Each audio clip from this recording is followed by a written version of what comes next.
Мы находимся на территории будущего арт-отеля. Арт-отель подразумевает под собой совершенно новый вид отдыха, который привлечет в Абхазию людей, интересующихся искусством.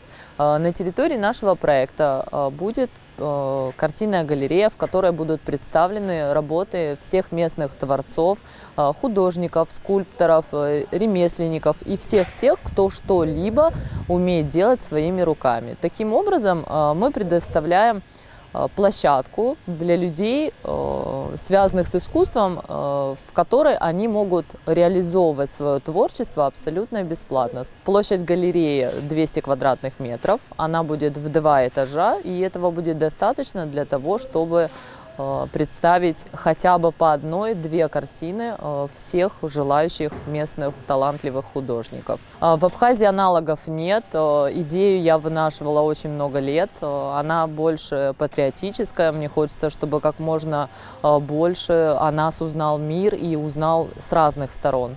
Строительство данного объекта началось в 2022 году за счет собственных средств. Объем собственных инвестирований составляет более 75 миллионов. Потом строительство было приостановлено из-за нехватки средств. Более года мы, скажем так, искали, в поисках средств были. В 2024 году в рамках российского льготного кредитования нам была одобрена заявка на 181 миллион, что позволило нам продолжить строительство данного объекта. И, надеюсь, в этом году он успешно завершится и введется в эксплуатацию. Номерной фонд 33 номера. Суммарно это 160 человек, которые могут отдыхать в данном отеле.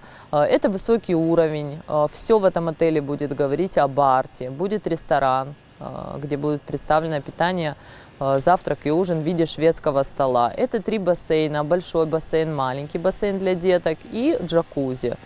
Зона мангала. Надеюсь, мы будем расширяться, и проект будет набирать обороты и расширять свою инфраструктуру.